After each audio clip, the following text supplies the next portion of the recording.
ایک بار میں شہر بصرہ سے ایک گاؤں کی طرف جا رہا تھا۔ دوپہر کے وقت اچانک ایک خوفناک ڈاکو ہم پر حملہ آور ہو گیا۔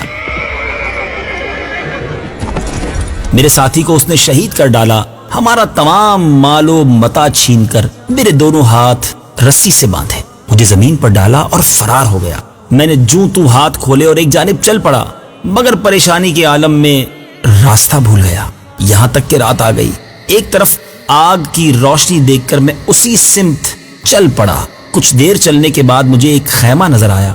میں شدت پیاس سے نڈھال ہو چکا تھا، لہٰذا خیمے کے دروازے پر کھڑے ہو کے میں نے صدا لگائی، العطش العطش، یعنی ہائے پیاس ہائے پیاس۔ اتفاق سے وہ خیمہ اسی سنگ دل اور خوفناک ڈاکو کا تھا جس نے ہم پر حملہ کر کے لوٹا تھا۔ میری پکار سن کر پانی کے بجائے وہ تلوار لیے باہر نکلا اور ارادہ کیا کہ ایک ہی وار میں میرا کام تمام کر دے، مگر اس کی بیوی آڑے آ گئی۔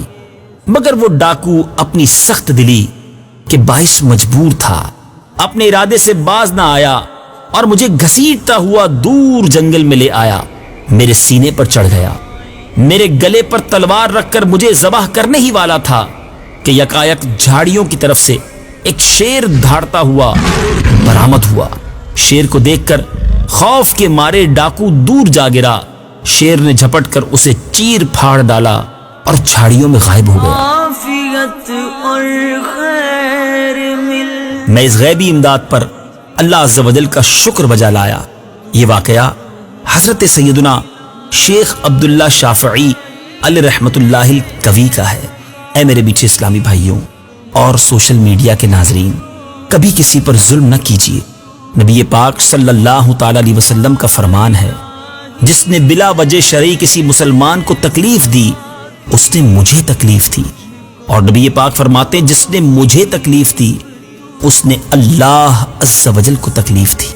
اب سوچ لیجئے، جو مسلمانوں کو تکلیف پہنچاتے ہیں، ظلم کرتے ہیں، یاد رکھیے ظالم کا انجام بہت برا ہوتا ہے۔ ایک دن ہوگا جب ظالم کا گریبان ہوگا اور مظلوم کا ہاتھ ہوگا، اور اللہ مظلوم کے ساتھ ہوگا۔